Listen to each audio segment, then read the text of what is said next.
cùngครับโดบอสมาวันนี้สวัสดีครับหน้าโดครับđược này được đấy rồi được đấy nhít nhói đệt tay đệt bờ lại đệt bệ đệt rồi ano sagot that is what Stom baraban darabing ingkong, starabarabing harabing ingkong, tay, tambarabarabing hindabarabing Lupit. 5 bars. Long may mo'y harabing ingkong. That is victims of crime model. Okay, victims of crime model, pag biktima ng man-made crimes. Okay? So meron tayong dalawang klase. Victim of crime model at victim of disaster model. Okay? Isang galabinggan ko. Alam mo naman yung pinapaalala siya kasi walupiton eh. Ang galing ko na naman yung chat ha. Victim of crime model or man-made cause. Okay? This victimization is applicable to victims of man-made causes. At mayroon 3 stages ang pagiging victim ng crime model or man-made causes. Una, stage of impact. Sa stage na to mga kapatid, okay, ito yung attitude ng biktima pagkatapos o habang at pagkatapos siyang mabiktima. Okay? Habang binibiktima or pagkatapos. Pangalawang stage is yung stage of recoil. Siyempre, ang recoil bumabalik, di ba? Hindi sabihin nun. Yung biktima, during this stage, nagkakaroon ng psychological defenses. Kung paano siya mag-cope up sa naranasan niya. It's either yung kanyang poprotektahan, yung emotion niya ng guilt, anger, hahayaan niya ba na magkaroon na lang ng acceptance na nabitiwan na ako, tapos na. Or, hahayaan niya magkaroon ng desire for revenge. Yan tinatawag natin stage of recoil. Yung pag-iisip niya. Ngayon, ano ang reorganization stage? This stage occurs during which the victim puts his life back. Nagmumove on na. Nothing happened. Maganda nito, example natin yung buhay ni Maritais. Yung nanay ni Tanggol, asawa niya before. Igor, limpo. Yan. Stage of impact, ginahasa siya ni Ramon. At umalis si Ramon. After that, nakita ni Rigor, walang saplot si Marites, dyan, papasok ang stage of impact. Ano nga yung stage of recoil? Na-trauma si Marites. Gusto niya magigante, gusto niya magalit. Tinanggap na lang niya, pero hindi niya pa rin matanggap. Nagagalit siya. And then, ano yung reorganization stage? Pinilit niyang kalimutan. Ngayon, nag-move on na siya sa buhay niya. Kahit mahirap, tinatry niyang kalimutan. Ibinabalik niya ang sarili niya sa normal niyang pamumuhay. Kaya tingnan niyo ngayon si Marites nagtitinda sa may yapo ng kung ano-ano. Actually, ang ganda-ganda nga ngayon ang ginagawa ni Ramon, bakit? Pumabawi siya kay Marites. Soft boy. Top boy era ngayon si Ram. Ha? Ano next? Ano naman yung victim of disaster model or natural causes? Ito po yung modelo kung saan ang tao ay nabiktima sa pamamagitan ng mga natural calamity kagaya ng earthquake, lindol, pagbaha, pagputok ng bulkan, di ba ba? May isang senador, malupit, sinabi niya doon sa Senado na dapat daw, para di pumutok ang bulkan, lagyan daw ng simento at palitadahan. Bobo. Karaulo. Yan, napapalaan nyo, boto kayo ng boto ng Action Star. Ha? Boto kayo ng boto ng Action Star eh. Bong Revilla, Jinggoy. Ha? Robby Padilla po. Ha? Mga binoboto nyo eh. Ngayon, may tumatakbo na naman. Senador, Action Star, Philip Salvador. Ano yun? Magpabakbakan sila doon? Ha? Ano pa? Meron nga tumatakbo, Pocha. Singer eh. Si Jimmy Bondok eh. Let me be the one sa Senado. Iraulo. Si Diwata, tumatakbo, congressman, sa party list. Sira ulo. Si Rosmar, tatakbong congressman, councilor. Ano ang ni Diwata? Ano plataforma niya? Libreng pares para sa lahat. Tsaka, ibababa niya ang presyo ng, yan. Ibaba, presyo ng, yan. Bababa. Inang yan. Natural disaster talaga mangyayari. Diyos ko, kapag ka, ewan ko man. Pilipino kasi uto-uto eh. Andito na, Sibo. Wala naman. Ba't nakakatakbo yung mga walang kabatas o hindi attorney? Alam niyo kung bakit? Kasi nakalagay ito sa konstitusyon eh. Basta marunong read or write, can read and write, pwedeng tumakbo. Tsaka Filipino citizen, okay na yon. Pero, kapag mag-a-apply ka ng bagger sa Pure Gold o ng grocery, taga-balot, taga-cashier, kailangan college graduate. Kailangan at least 2 years graduate. Kung kaya natatakbo ka ng politiko dito sa bansa natin, read and write lang ang requirement. Sabihin nyo nga sa akin, siya di magagalit? Ha? Criminology ka. Hirap na hirap ka pumasok sa pagpupulis. Tapos utos-utosan ka lang ng hindi college graduate na politiko. Yan nga. Ang daming qualification ng trabaho sa Pilipinas, college graduate. Masang 2 years experience. Pleasing personality. Ang sahod, 450. Tapos sa politiko, ang sahod, 40K per month. Pero anong requirements? You can read and you can write, tsaka Pilipino. Tapos na. Ang galing. Tibuloy nga, tumatakbong senador eh. Sira ulo ata yun eh. Sipin mo car wash boy, dishwasher, ang hinahanap dapat board passer. Must have 15 CPD units. Alice ko, Chinese, naging mayor. Gumamit siya ng peking dokumento na Pilipino siya eh. Kaya, ang paningin sa kanya, Pilipino siya, kahit hindi naman. Pero siya ay pinadala ng Ministry of Public Safety ng China. Espiya yan. Balik na tayo sa victim disaster model. Kagaya ng mga natural disaster. Okay. Alice ko? Gusto niyo pasis ni Alice ka? Hello. Gusto ko siya makita. Alam mo, Miss Karen, nahihiya ako kasi hindi ako nakakantaran. Alam niyo po, yung pakiramdam po, gusto ko po makita yung nanay ko. Gusto makita yung mama ko. Sir, open cup. Ito, inom tayo coffee bago pumunta ng munisipyo ng Bamban. Ito po tayo. Actually, Your Honor, natatakot po ako sa buhay ko.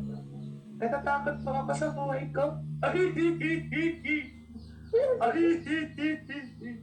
Sex or chocolate? Sex.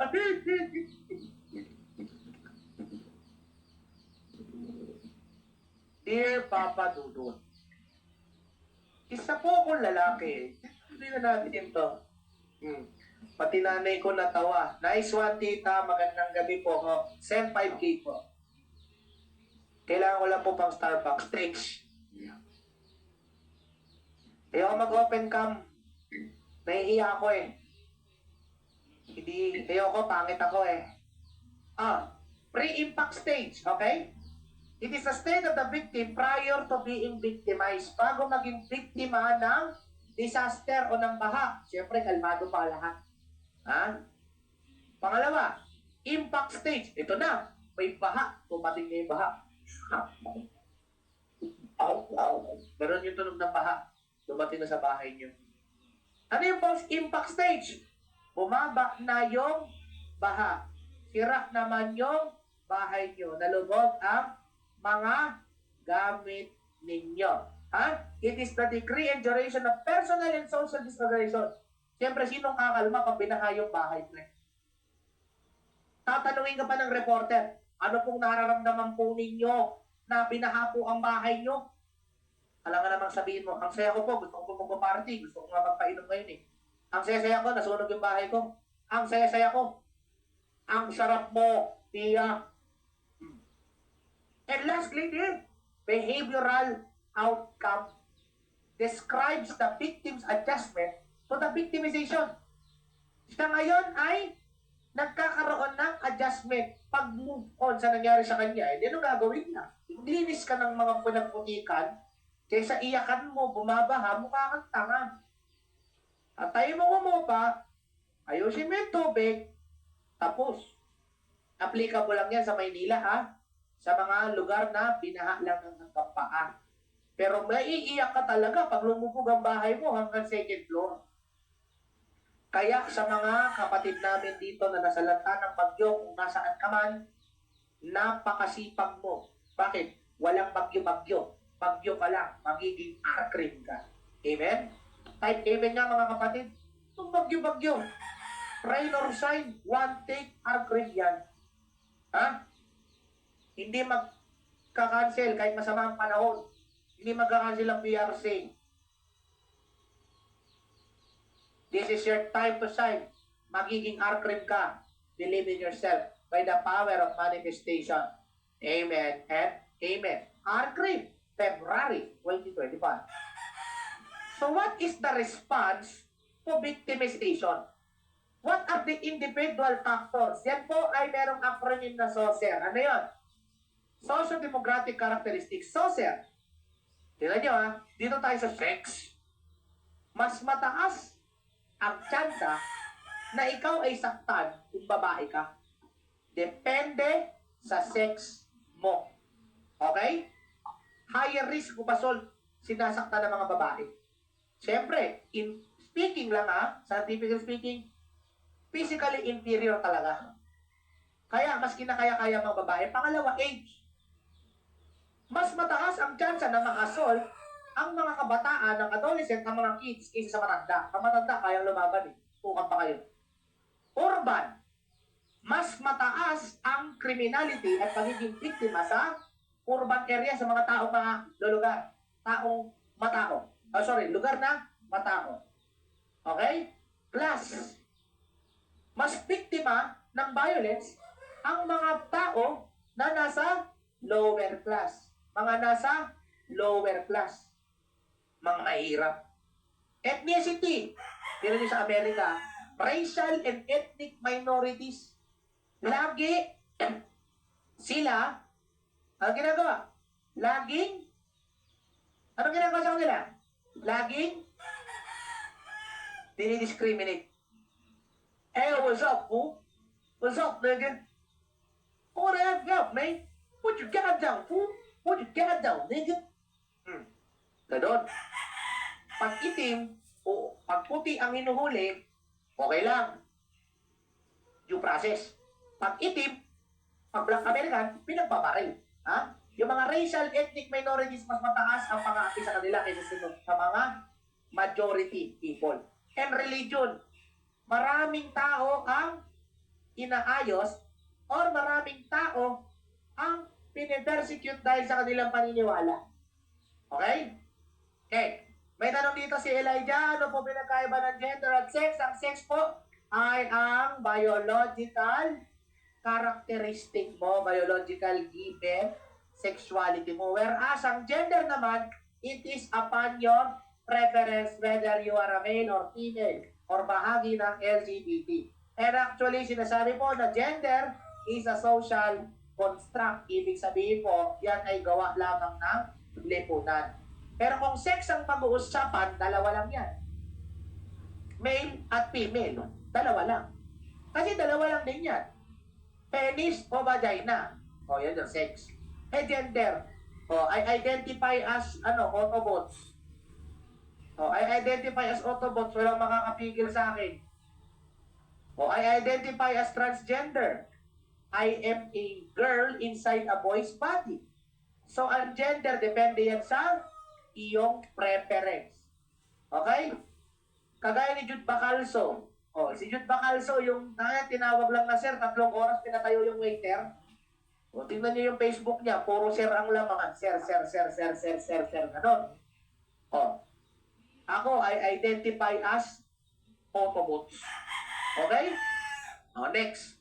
Tanongin ko kayo, ano ang pinaka persecuted na religion sa mundo? That is Islam. Diba?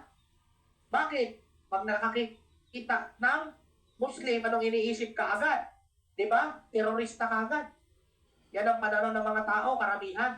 Pero actually, ang mga Muslim, mga kapatid, ang mga terorista na nagpapakilalang Muslim, according sa mga ustad, according sa mga imam, according sa mga Islamic scholar, sila ay hindi bahagi ng Islam. Sila ay hindi Islam. Sila ay kafir. Bakit? Because Islam means peace. Ang nagdadala ng kaguluhan, they are not real Muslims. Kaya sa lahat ng mga Muslim natin na kapatid dito, assalamu alaikum wa rahmatullahi wa barakatuh. Pagpalain tayo lahat, inshallah, magiging R-cream po tayong lahat. R-cream na pala ako, kayo na lang. Kaya nyo na yan. Ayoko na mag-board ulit. Okay? Next tayo. Which of the following is true? Nasa ethics na tayo. Dapat, bago maging criminologist, napakalaki dapat ng ethics mo. Okay. Ano ang totoo sa ethics? Sige nga, bigyan ko kayo ng 1 minuto para masagot ang katanungan. Go.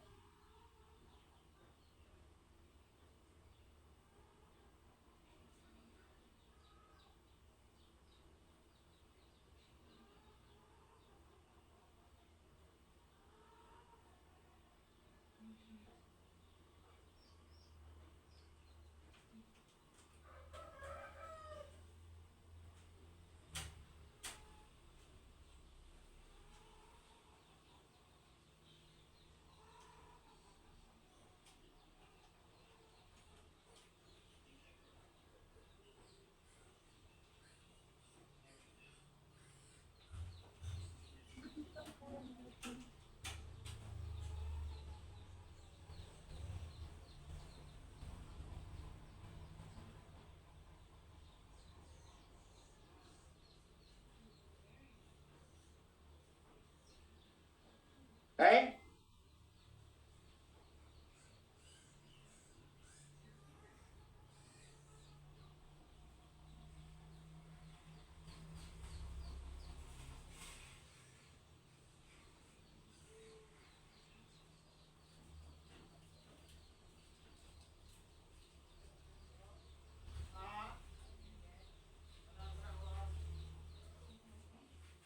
Okay? The answer is, dami. Delta. All of the above. Paano nasabi ni Sir Franco? Tingnan natin. Ethics is the science of the morality of human acts. Meaning to say, ethics is the study of human motivation. And what is morality of human acts? The morality of the human acts pertains to the interpretation of what is right and what is wrong in every individual definition. And ethics came from the word ethos, meaning the way of acting, and ethikos, meaning customary behavior o mga nakaugaliang mabubuting bagay. Okay, that is ethics. Now, tuturuan ko na kayo maging mabuting tao, kaya makinig kayo, ha? Makinig. Actions which stand neutral in relation to the norm of morality. Remember, ang moral, good, mabuti. Ang immoral, bad. Ano ang amoral? Yan po yung neutral. Hindi mabuti, hindi rin naman masama. Okay? Ulitin ko. Hindi rin mabuti, hindi rin masama. That is a moral action. Example, late. Ang pagiging late, hindi naman mabuti. At mas lalong hindi rin masama. Pag na-late ka, hindi mabuti kasi unprofessional. May nasayang kang oras. Pero, hindi naman masama. Ano, na-late ka lang, mamamatay silang lahat. Pag na-late ka, nilabag mo na yung karapatan pang tao ng kasama mo. Hindi. Meaning to say, ang pagiging late is a neutral action or a moral action because it's neither good or neither bad. Peter was walking down the street when we heard several boys catcall a lady who was wearing a miniskirt. Narinig daw ni Pedro na meron daw binabastos na babae na nakasuot daw ng miniskirt. Peter told the group to stop what they are doing since it was wrong. Sinabi niya, "Tap, tap, tap! Give it up! Tap! Ikaw, tigil! Iyo!" Sabi niya, "Wag nyo! Ikaw! Cold kilabot! Ikaw, sipol!" O, sinabi niya gano'n. Basta yan, dito si Peter. Sabi niya, "Yun, tap!" Sinabi niya, mag-itap. Bakit? Mali yun. Ano ang ginawa ni Peter? What is the best description to Peter?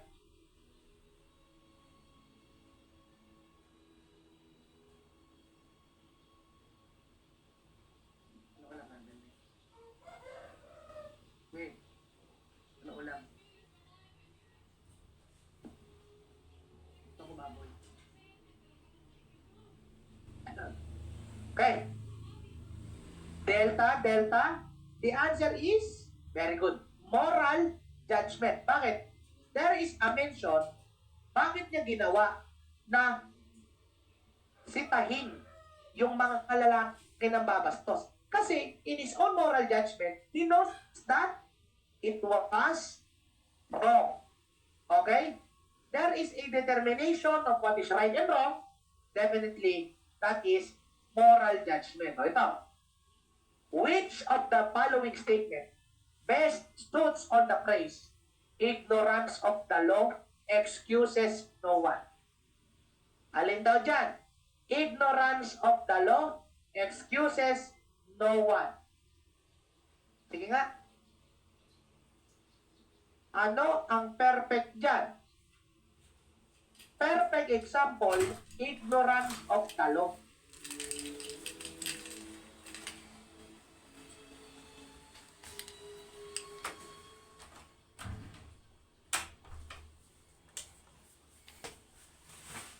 Okay, the answer is, very good, Delta. Ito, hindi naman to ignorant, baliw yan eh, kaya sumisigaw. Ito, tinulak niya ibang tao para iligtas sarili niya, hindi rin ignorante yan. Si Pablo Jack, hindi daw siya nag-renew ng lisensya habang nagda-drive. Ibig sabihin, alam niya na dapat may lisensya, hindi lang siya nag-renew. Alam niya kaya ginagawa niya. Ito violated the offense because he was not informed. That is a sign of ignorance. Next, what is the most supreme core values of the Philippine National Police? That is the love of God. Yan ang most supreme, yan ang una. Love of God. Actually, that is 6. Okay? Love of God. Respect for authority. Respect for the sanctity of marriage. Respect for women. Isulat ninyo, no? Wala. Ito dito, meron pang isa. Yung responsible dominion and lastly, truthfulness. Anim lahat yan. Okay? Responsible dominion o pamamahala sa lahat ng mga bagay na pinagkatiwala at truthfulness o hindi pagsisinungaling. Pero the most supreme, ang nasa pinakaunahan ng listahan ng core values ng PNP ay ang love of God. Okay? Next. What is the ability to go on despite the defense or tremendous adversity? Okay? Kahit napakaraming hadlang, napakaraming paghihirap, kaya mo pa rin magpatuloy sa ginagawa mo? What is your answer? That is letter C. Perseverance. Marami mang hadlang sa pagsunod mo sa pangarap mo. Hindi mo dinadama ang pagod para sa pangarap, pakpak lang. Perseverance po. Okay? So, tingnan natin mga kapatid. Meron tayong tinatawag na virtue. At ang virtue po, yan ang nag-i-incline sa isang tao para gumawa ng mabuti. Paki-off kang microphone, kapatid. Okay? It is the habit of doing good, and actually, virtue is the opposite of vice or bisyo.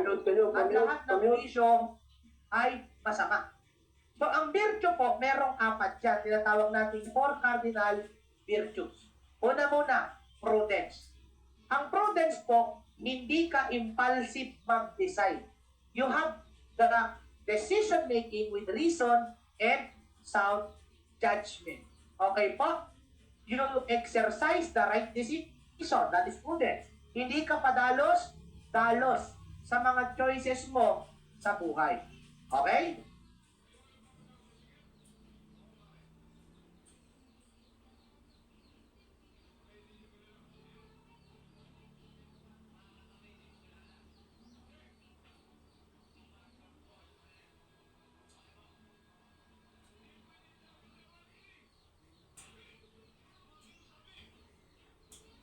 Okay. Ang temperance naman, it is the resistance to temptation. Kaya mong pigilan ng sarili mo. You can apply restraint or pagpipigil sa iyong sarili. Okay? The next one is fortitude.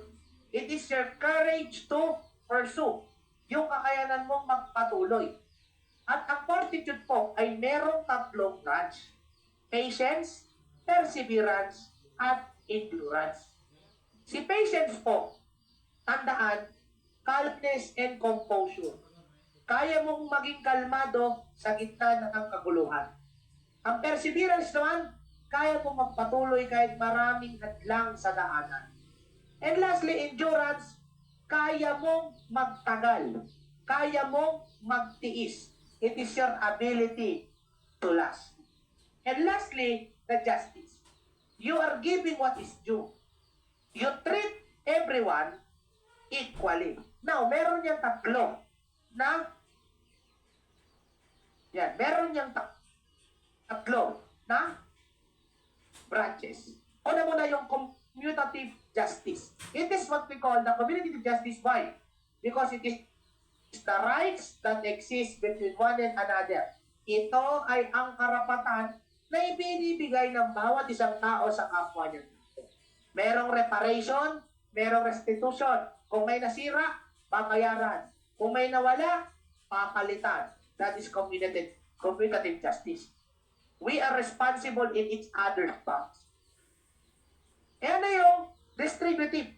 Yung pagbibigay ng karapatan sa bawat isa that you may claim for the society. Ang distributive justice, diyan natin tutukuyin yung sinasabi natin na equality. Na lahat ng populasyon ng bansa na to ay makakakuha ng kapantay na kapangyarihan at karapatan kagaya sa isa pang tao or sa kanyang kapwa-tao. And lastly, legal. Anong meron sa legal? It is actions which society may justly require of the individual. Kasama sa legal justice, yung pagsuot po natin saan? Yung pagsunod po natin saan? Pagsunod po natin sa mga batas. Okay? So next, this provides the basis for judgments about what is important for the organization to succeed in its core business. Ano daw dapat ang meron? Ano ang basis ng judgment ng isang organization para magpatuloy ang isang negosyo? That is the moral values. Without the moral values of an organization, hindi magpapatuloy ang organisasyon. Maaaring tumatakbo ang business, pero for profit purposes, hindi ka nakakatulong. At hindi mo rin natutulungan ang iyong sarili. Patrolman Cardo was conducting his patrol when he found a bag with no apparent owner on the sidewalk. When he opened the bag, it was full of money. He was faced with a moral issue between appropriating the bag or returning it to its rightful owner. The situation is called what? Nagdadalawang isip pa siya, kung ibabalik niya o hindi. Nagkakaroon daw siya ng ano? Anong klase daw na problema? Okay? Ano bang meron? What is your answer? Ano kaya ang nagmamanifest sa kanya?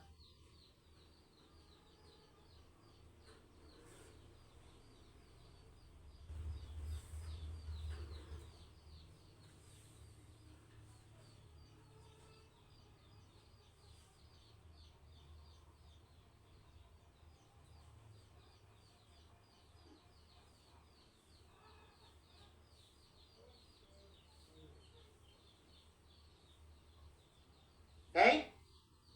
Tingnan natin. Anong sagutin nyo? The issue is, hindi nyo nabasa mismo sa tanong?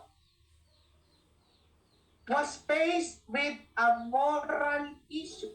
No? between appropriating or returning it. Kine-question niya yung kanyang sariling decision, yung kanyang moralidad. He has a moral issue, whether to return or not. Okay?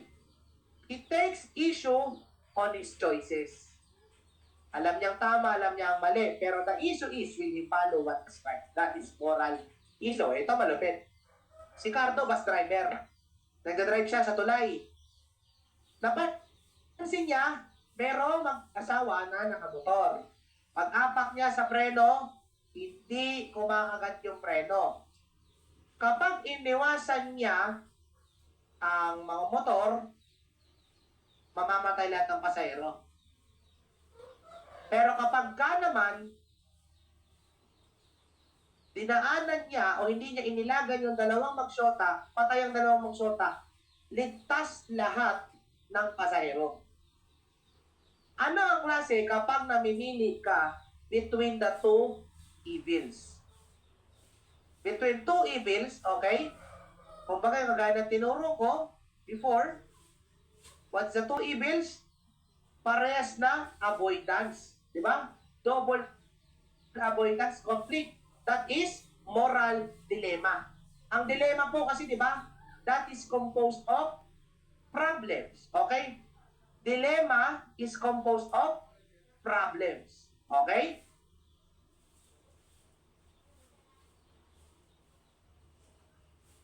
O ito, next. Si Cathy Otenko, a fourth-year criminology student, was approached by the school janitor who claimed that he has a photocopy of the examination. The latter offered to give her a copy in exchange for 1,000. Cathy declined, saying that she would rather fail the exam than cheat. She was placed in a situation confronted by the choice of what to perform. If there is choice, that is a moral decision. She or he chose what is right. Next. All public officers and employees of the government, including every member of the armed forces, shall, before entering upon the discharge of his duties, ano daw ang requirement po para po magkaroon ng tinatawag natin na serbisyo. Bago makapasok sa serbisyo, anong gagawin?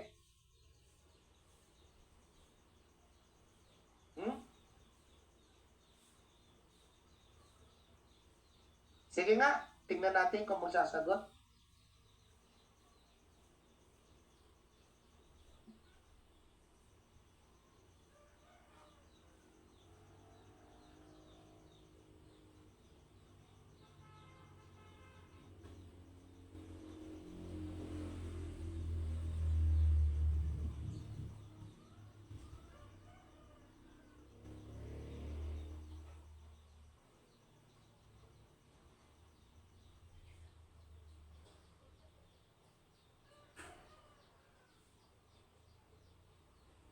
Okay? Marami sumasagot. A. The answer is letter B. Take an oath of affirmation to uphold and defend the Constitution. Saan natin makikita yan? Makikita natin yan sa Executive Order number 292, Chapter 10 of Official Oaths. Anong sabi? Before entering upon the discharge of his duties, take an oath or affirmation to uphold and defend the Constitution. So the answer is letter B. Okay? Kasi nandun na sa take oath lahat. Ipoprotektahan mo yung Constitution, o protektahan mo yung bansa mo.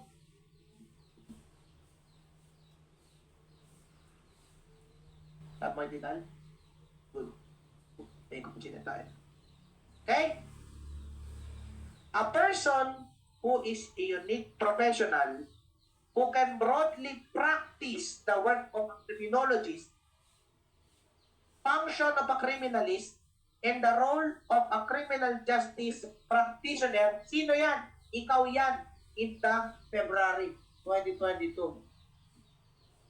Okay? So yan po, ang tawag sa iyo ay criminology stocks naman. Ang puta magiging criminology sila. Amen. Next, what is the primary responsibility of registered criminologist? Siyempre, that is to bear faithful allegiance to the Republic of the Philippines. That is under the Article 1 or the primary responsibility of registered criminologists. Anong una gagawin? To bear faithful allegiance to the Republic. Anyways, mga kapatid, later kasama ng PowerPoint, magsisend ako ng updated na copy ng Professional Conduct and Ethical Standard for Criminologists. Yung pinaka-recent po na hindi pa pinapublish ng PRC ay ibibigay ko po kay Sir at yan na po ang bahalang mag-send sa inyo. Use it as you like. Okay lang po ba sa inyo yun? Okay, bibigay ko kayo ng recent copy, okay, na pwede nyo magamit.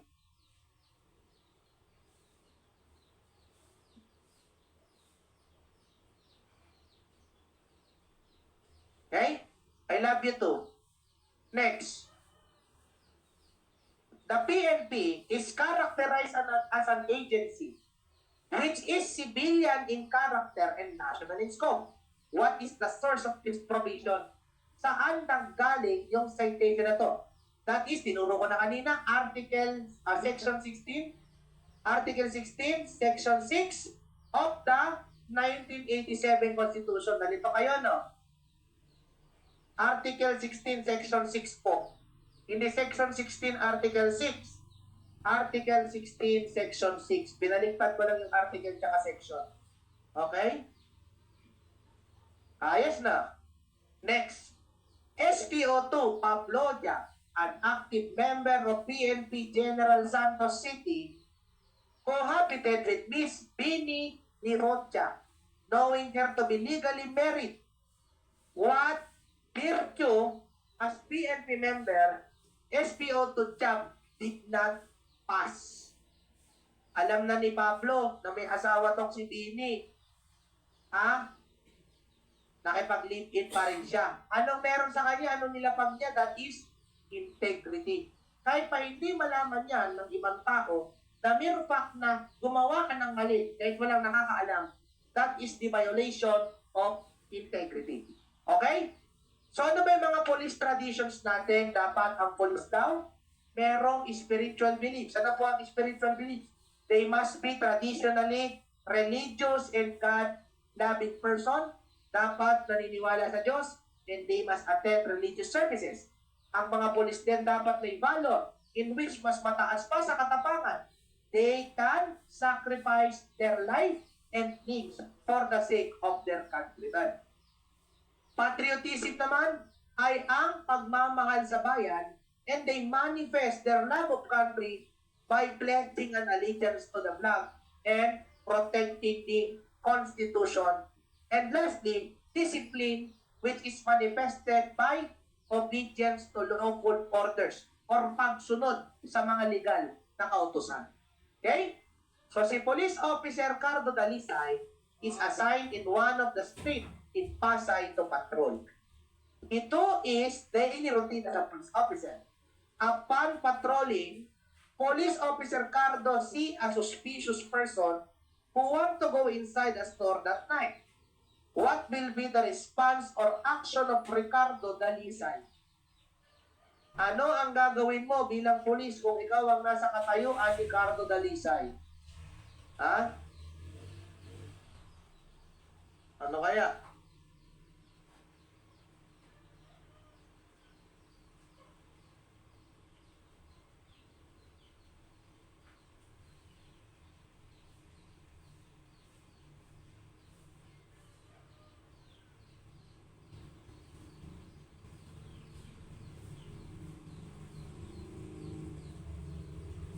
Okay? Delta, the answer is very good. Tandaan nyo, pag ito ang sinasagutan nyo, dapat always by the book, dapat always perfect ang answer ninyo. Okay? Hindi mo sasagot ng letter A yan, papalit mo agad. Kawawa sa'yo, mali mo naman, sumisilip lang. He will arrest person clandestine manner and instruct confession man o torturin mo. He will ignore the person. Papabayaan mo lang. So, the answer is, he will use his wise own judgment. So, ano ba yung mga important terms natin sa professional conduct and legal standards? Non-peasants, malfeasants, at misfeasants. Okay, ito tatandaan natin. Ang non-peasants, walang ginawa. Again, ang non-peasants, walang ginawa. Pwede naman siyang may gawin, wala talagang ginawa. Ang misfeasants, mali ang ginawa. Pag sinabing mali ang ginawa, may mas tama pa naman na pamamaraan, kaso mali ang ginawa niya, mali ang execution, na dapat sana meron pang mas tama. And lastly, malfeasance, mas tama ang ginawa. Tatandaan natin, sa malfeasance, gumawa ka ng isang bagay na illegal. Non-feasance, wala. Misfeasance, mali. Malfeasance, masama. Non, wala. Mis, mali. Mal, masama. Tulad ko na natin. Non, mali. Mis. Ayun. Non, wala. Mis, mali. Mal, masama. Okay? Yan ang tatandaan natin. In incompetency, you lack the ability and fitness. Kulang ka sa skill. You don't have the capacity to do what is required sa'yo. Disloyal dito ng government. Nasapi ka ng gobyerno, potya. Kasali ka rin sa rebelding grupo. Pulis ka, nag-NPA ka. Pahagi ka ng gobyerno, pero you renounce your loyalty to the government. What about police discretion? Kapag nawalan ka ng opisyal, under circumstance at ikaw ang sumunod in line, you will use what we call police discretion, and that is your liberty to decide what is good for the team. Ano naman yung moonlighting? Police ka, pero meron kang part-time na ibang trabaho. That is moonlighting. Kagaya nun, sa police, nagdadrive ng UB Express. Bakit? That is part of moonlighting. Na ngayon ay pinagbabawal na sa PNP. Next. The PNP shall endeavor to promote a lifestyle for every member of the organization that is disciplined and professional. Yan ba ang sagot? No. In the eyes of the public, the lifestyle should be credible and respectable. Meron pa nga karugtong yan eh. A police officer shall live in a simple and moderate life. Hindi masyadong nagpapakita ng yaman. Simple lang. Okay? Must be credible and respectable. Walang halong yabang. So ano ba yung mga basic issues natin? Una yung delikadesa. Okay, ano ba yung delikadesa? It is in consonance with the requirements of honor and integrity of the PNP. It is the moral courage to sacrifice self-interest or tinatapon mo yung pagkakataon para sa sarili mo na magkaroon ng conflict of interest. Hindi mo hahayaan yung sarili mo na masira sa unting salapi. That is delikadesa. You sacrifice your self-interest in order for your need to be saved. And next, a police lifestyle. Lifestyle, ano sabi? There must be, you will find, or you will live in credible and respectable environment. And that you will live a simple and dignified life. Yung sinasabi ko sa inyo. Simple at mapagkakatiwalaan. Ito.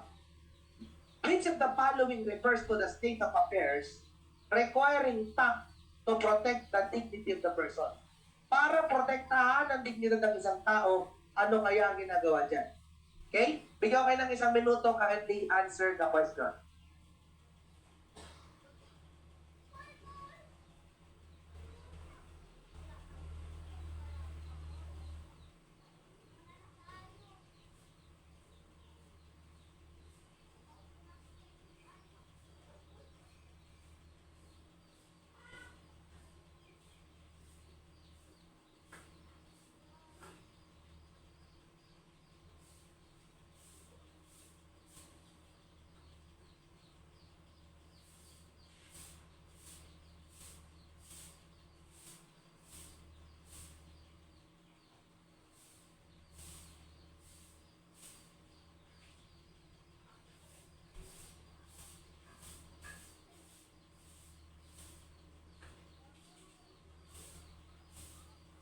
Marami sumasagot D, B, T.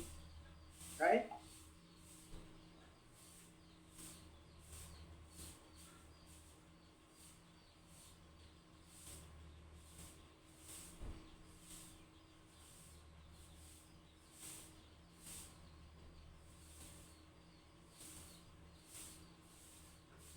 What is that? That is letter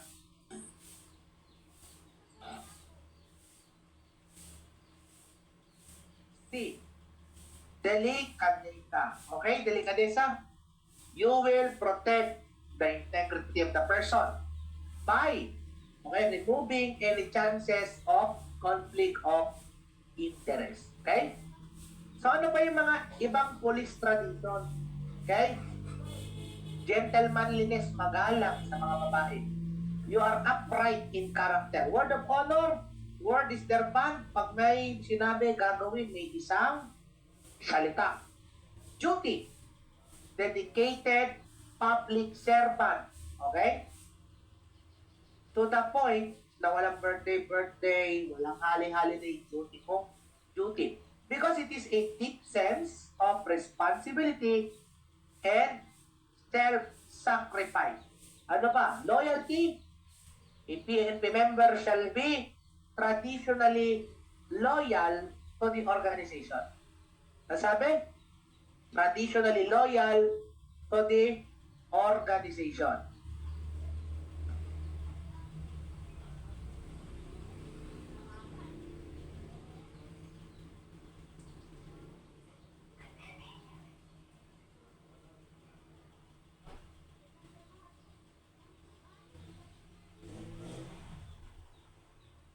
Okay.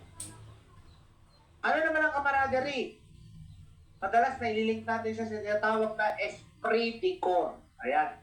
It is the binding spirit that enhances teamwork. Pakikipagtulungan. Walang solo-solo. Lahat tayo magkakasama. Sama-sama tayo babangon muli. Unity of the team. Very good. Which of the following doctrine states that immediate commanders shall be responsible for the supervision of the personnel? Kapag may ginawa ang personnel mo, ikaw ang mananagot dahil under mo yan. What is that? That is command responsibility. Very good. Ano naman yung tinatawag natin ha? Chain of command. Ang chain of command naman po ay ang pagdaan sa proper channels ng lahat ng orders at lahat ng complaints. Span of control naman ay binibilang sa kung ilan ang tao kaya mong pasunurin. Okay? That is span of control. Yan ang leadership. That is an art of inspiring and leading people towards their full potential. Yan ang leadership. Next. Unnecessary and unreasonable use of force in effecting arrest or abuse in the manner of conducting search and seizure. Okay? Unnecessary, yung hindi kinakailangan gawin. Ginagawa mo. Ano kaya ang sagot dyan? Hindi mo naman kailangan gawin, hindi naman kailangan overkill eh. Yung sapat lang na pwede mo gawin. What is that? That is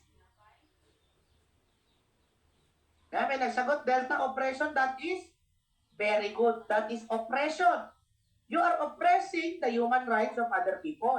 Okay? Meron tayo dito dishonesty. Dishonesty, pagsisinungaling, yung conceal or you distort the truth.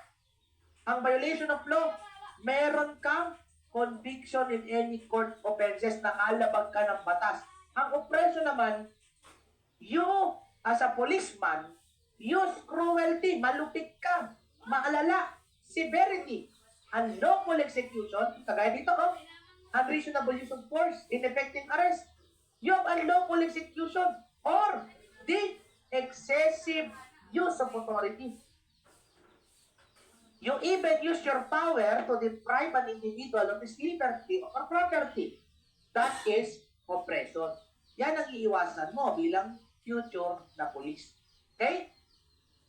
What does it present? Si Patrolman Cardo and his immediate family members were actively involved in religious, social, and civic activities. Always remember, pag ang pamilya ng pulis ay actively involved, ito keyword natin dyan, in religious, social, and civic activities, which somehow enhance the image of the police organization without affecting Patrolman Cardo's official duties, okay? Ang pamilya mo kasama ka, you are all linked, you are all integrated, and you are seen by the people, the society will become aware of you. That is social awareness. Ano ang non-partisanship? Tutulong ka kahit pa magkaiba kayo ng binoto. Ang physical fitness, dapat daw ang police ay healthy. And table manners, ito ay parte ng social graces. Dapat pag mga nasa dissenting kainan ka, mga nasa dissenting event, dapat dissenting ka din kumain. PNP members shall actively involve in all civic, religious, and other social activities with the end purpose of increasing what? Inulit na lang po yung katanungan. Ano po ang i-aware sa tao kung ang PNP member ay sumasali at tumatalo sa mga civic, religious, and social activities? That is social awareness. Okay? It was observed by the public through media and news printouts that Police Chief Dalisay was exercising proper legitimate use of authority in the performance of his duty to avoid critics from the oppositions. Police Chief Dalisay is performing what ethical standard. Sabi dito, si Dalisay daw po, gumagamit ng kapangyarihan and is using it properly, legitimately, using his authority. Ano ang tawag pagka isang pulis gumagamit ng kapangyarihan niya sa tamang pamamaraan, hindi sumusobra? Ito ay tinatawag natin na judicious use of authority.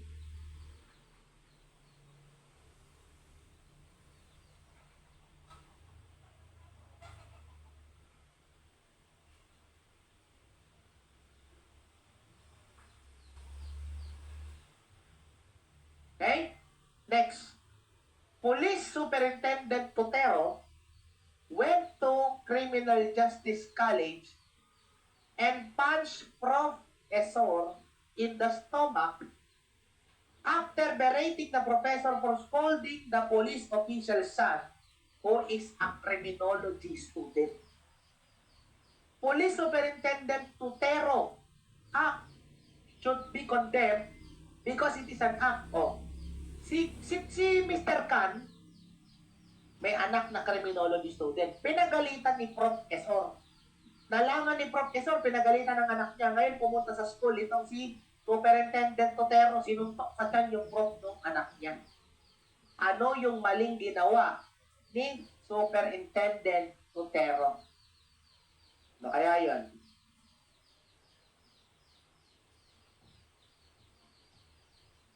Nanununtok, isipin mo,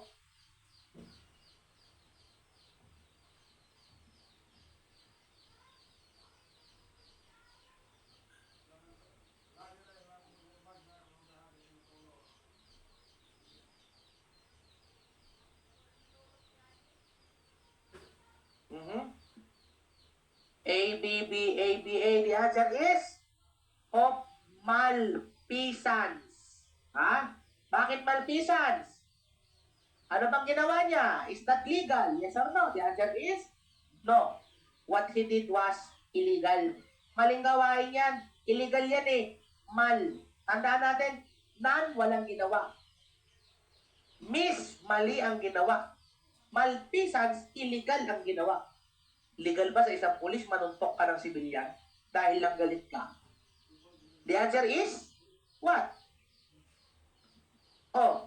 Kagaya ng mga nakikita natin sa Facebook. Meron nga ako nun eh. Ewan ko lang kung na-share ko sa inyo yun eh. Wait lang ha. Punta tayo sa wall ko. Meron akong gustong ipanood sa inyo eh. Para lang maintindihan nyo.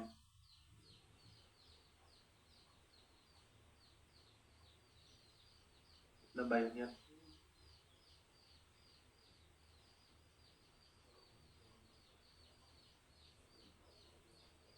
Panoorin nyo to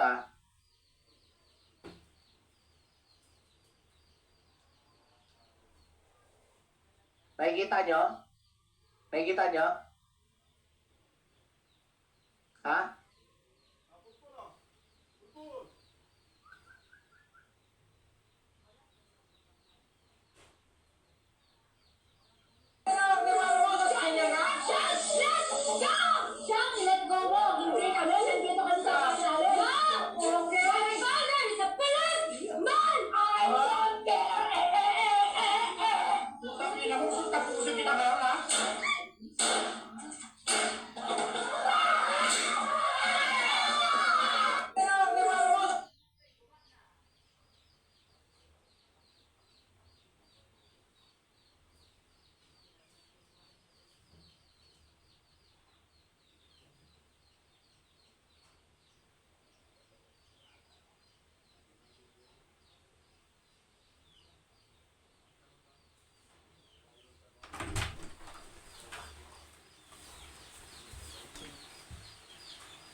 Okay? There is an improper execution of something na meron pang mas magandang gawin. It's either nagkamali ka or may pagkukulang ka. Ang malfeasance naman is illegal yung ginawa mo. Mali. Talagang sa standard ng morality, mali or illegal ang ginawa mo. Okay? Illegal under the law, under the revised penal code, under the special penal laws, talagang mali. So, yung panununtok ni Totero doon kay Pro is a form of malfeasance. Hindi siya pwede maging misfeasance kasi po, may mas maganda pa palang paraan kaysa suntukin, barilin mo na lang. Pag sinabing malfeasance, o nag-commit ng illegal act si Sir Superintendent Totero against kay Pro. Okay? Nag-commit siya ng illegal act. So na yun? Physical injury. Depende pa kung less serious o serious. Depende sa time of hospitalization at time of recovery. Okay? Next. It is designed to breach any communication between the police and the people. Again, it is designed to breach any communication between the police and the people. What program is shown to have a communication between police and the people. Ito yung nakikita ninyo na nagtitiktok na yung mga pulis, may social media team yung pulis, ang team leader, si Cap ninyo, Bardaga, malupit yun. Yung mga vlogger, kagaya nila Motoronda, nila, at marami pang iba na mga pulis na pinapayagang mag-vlog. Bakit? Ito po kasi tinatawag natin na Public Information Program. Kagaya ni kay Sir Ruiz, di ba? Yung kay Sir Ruiz, yung tinatawag na tambayan ng pulis. Again, ito yung tinatawag natin na tambayan ng pulis. Yan, Public Information Program. Yan yung bakit? Nagpo-post siya kung kailan may mga quota, kailan ang opening ng quota, ilan ang quota, kung attrition ba o regular cycle. Okay? That is Public Information Program. So tapos na po tayo sa professional conduct and ethical standards. Now we are in the juvenile delinquency and juvenile justice system. Which of the following is the universal? Okay? Hindi tinatanong nyo sa Pilipinas. So X na agad ang delta, ha? Ang tinatanong, universal or generic term. Ginagamit ng lahat ng bansa for a youthful offender. Okay? That is what? That is a juvenile delinquent. Kaya nga naman subject natin, juvenile delinquency and juvenile justice system. Okay? It is the universal or generic term for a youthful offender. Juvenile delinquent po. Okay? Next. Jose is a student of one university One time, the university administrator saw him smoking inside the campus. Nalinigaw rin sa loob Jose. But ngayon, ipinagsabihan siya ng admin. Anong ginawa ni Jose? Minura niya yung admin. Siya na nga yung mali. Siya pa yung galit. Anong klaseng delinquent yun si Jose? O makinig kayo ha. Ipapaliwanag ko na siya word for word. Kung ano pong klase ng delinquent yun. Okay? Dito muna tayo sa definition ng neurotic. Paano yung sinasabi natin na neurotic? Okay? Ang mga neurotic, ito yung klase ng mga bata na merong internal conflicts. They commit crimes or juvenile crimes or juvenile delinquent acts because of internal conflicts to boost their self-esteem. They are suffering maybe from depression or anxiety at marami pang iba. They are suffering from internal conflicts or emotional instability. Okay?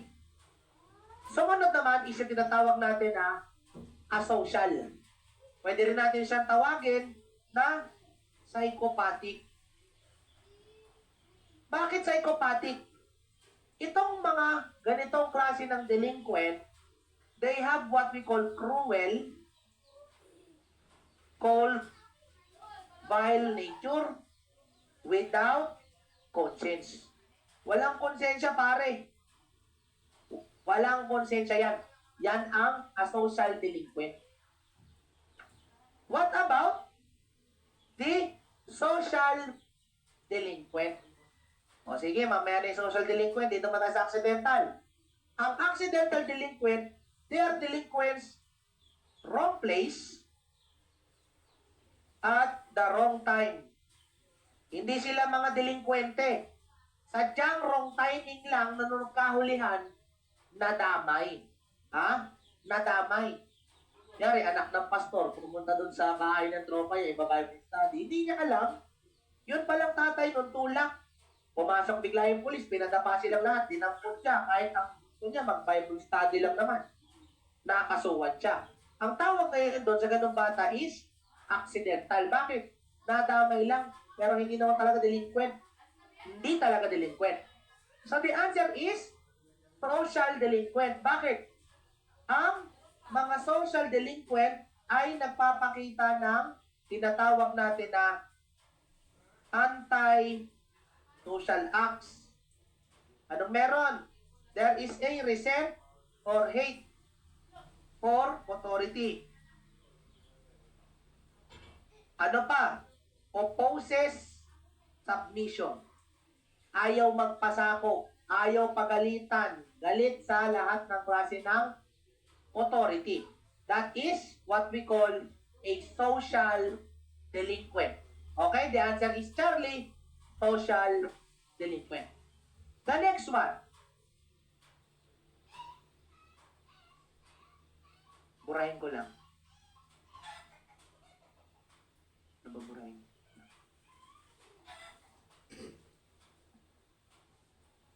Okay. Petra Mercado is a kind of hunchback girl, uba. Every time she will go out with her friends, sabi, she will always felt that she is a normal person because her friends make her feel it. What approach toward delinquency is this? Merong confidence si Petra kahit siya'y kuba. Bakit? Pinaparamdam ng mga kaibigan niya. Normal ka lang. Ika'y isang normal, hindi ka naiiba sa amin. Okay? That is a sociogenic approach. We have 3 types of the approaches in the study of delinquency. Okay? Una, okay? Biogenic. The second is psychogenic and sociogenic approach. Sa biogenic approach, gives an example or explanation that law violations and delinquency are a result of physical defects. Physical defects dapat. The problem is, Petra Mercado is a kind of hunchback girl. Hindi naman siya delinquente. Actually, mabait niya eh. Okay? Ang pinapaliwanag ng biogenic approach, bakit daw gumagawa ng delinquency ang tao? Because they have physical defect. Wala naman sinabi dito may ginawa siyang masama. Hindi naman siya tumalon, nag-cannonball, tapos dinagana ng uba niya yung mga tao. Hindi. Dito sa psychogenic approach, agrees that the critical factors in delinquency are personality problems to which misbehavior is presumed to be response. Hindi naman nagpakita si Petra ng misbehavior. Because psychologically, she is not threatened. Ano ang sociogenic approach? Attributes delinquency pattern to social structure. Viewed youthful misdeed as a result of a learning process through interactions with the members of society. Binanggit ba dito na meron siyang friends? Meron siyang friends. Paano kung napunta siya sa maling grupo ng kaibigan? Maybe, by socializing with wrong types of friends, he can commit crimes. However, her friends are a positive reinforcement for her behavior. Positive friendship ang binibigay sa kanya. And what approach is shown towards Petra Mercado? Although she is not a delinquent, because, okay, yung keyword natin, her friends make her feel it, that she was normal person. There is a positive reinforcement that is still part of what? Sociogenic approach. Okay?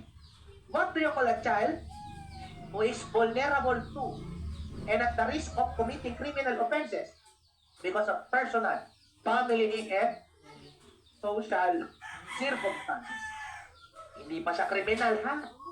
Hindi pa yan CICL. Nasang level pa lang siya. Siya ay nasa level pa lang ng child at risk. Okay, ano naman itong youthful offender? Ang youthful offender po, tinatawag natin ang bata na youthful offender under PD 603. Okay? PD 603, Child and Youth Welfare Act. Ang CICL naman, tinatawag natin yan, ang bata under RA 9344 as amended by RA 10630 or Juvenile Justice System. Okay? Hindi po yung natawagin child in conflict with law enforcer. Ano yan? Tutukan sila.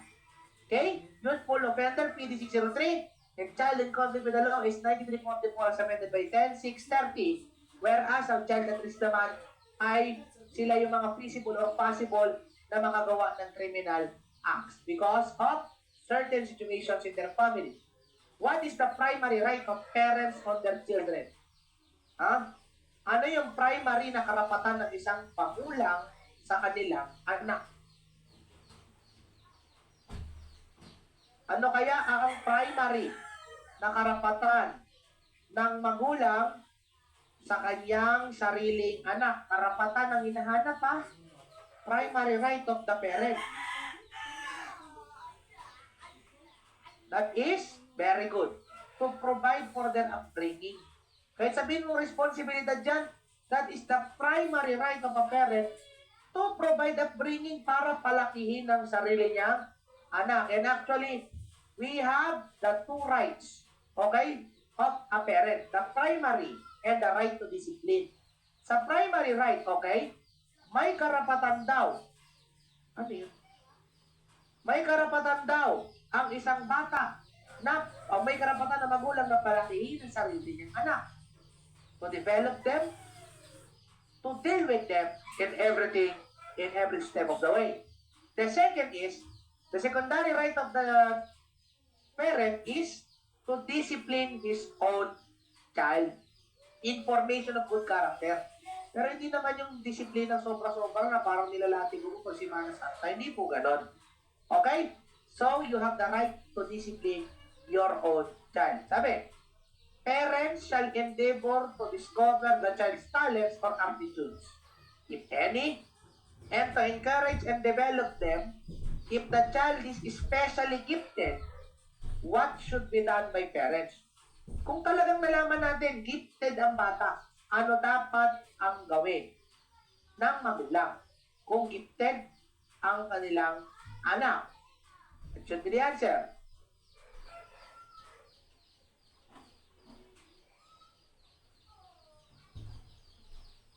Mhm.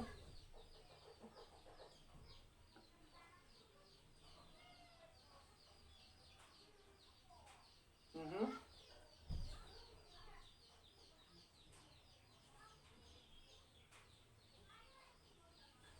Mhm.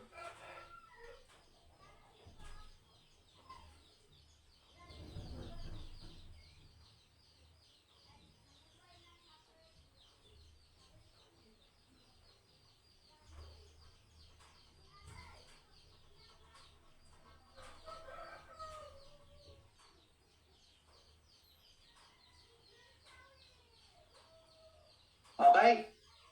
The right answer is report the fact to the National Center or agencies concerned for official assistance or recognition. Eh, paano kung mahirap pala? Sayang ang talento ng bata, kaya kailangan i-report sa national government para masuportahan ng gobyerno. Okay? If by reason of studies or for other causes, a child does not live with his parents, the latter shall. Kung ang bata hiwalay sa kanyang magulang, ano ang dapat gawin ng magulang? Ang gagawin ay to communicate with him regularly and visit him as often as possible.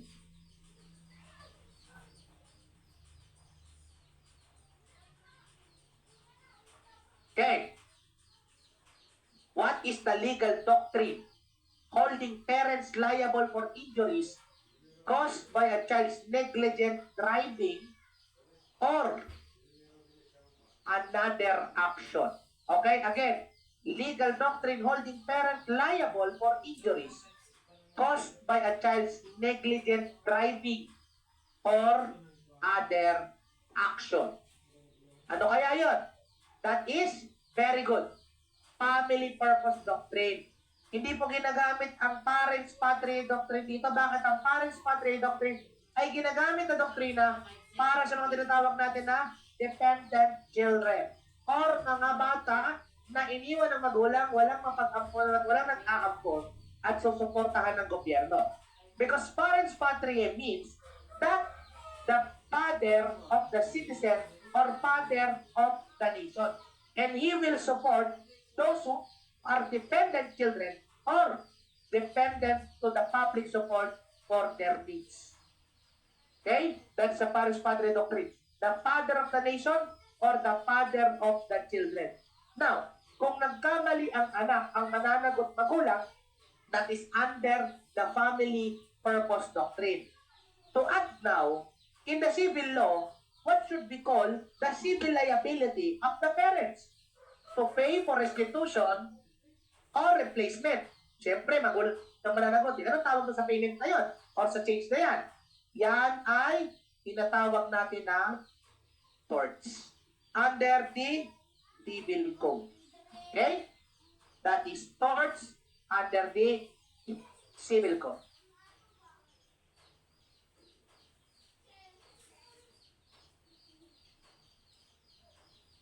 Okay. Next.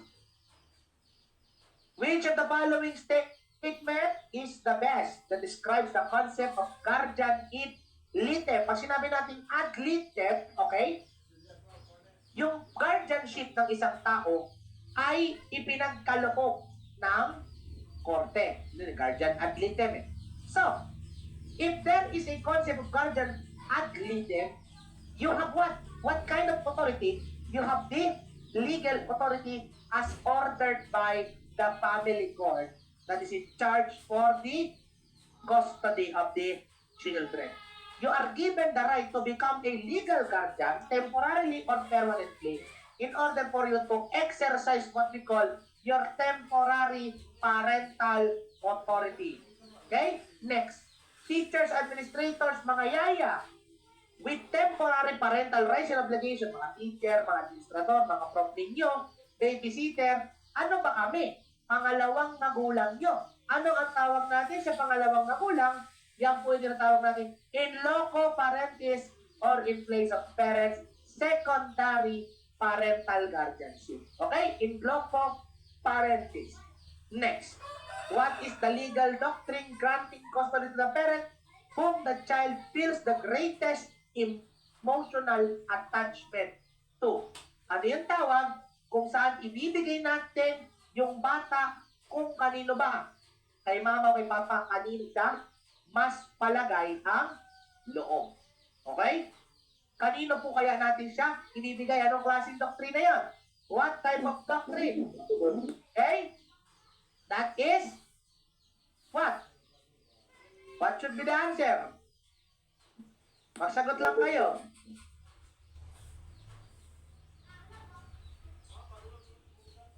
Magsagot lang. Malay nyo, mali yung nandyan, di ba? Malay lang natin. Sige lang, magsagot lang kayo. Tinitignan ko. Isa pa nga lang nagkakatype eh. Yan.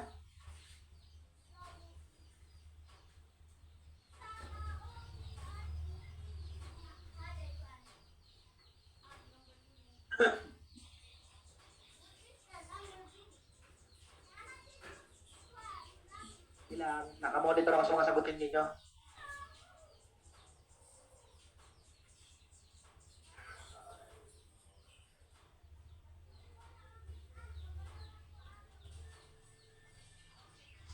Okay. The correct answer is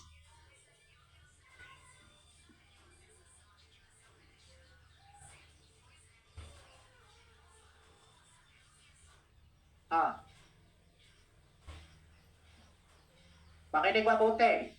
Ang totoo talaga sagot dyan, psychological parent doctrine pa din. Bakit? Ano explanation dyan? Itong doctrine na ito nire-recognize na ang emotional bond ng bata sa kanyang magulang ay crucial para magkaroon ng custody arrangement. Ang inaalala natin dito, yung emotional bond ng bata sa magulang, that is the psychological parent doctrine. Siyempre, ang hirap naman, ilalagay mo ang bata na hindi palagay loob ang bata, hindi magkakaroon ng maayos na transition ng custody. Ano naman yung tender years doctrine?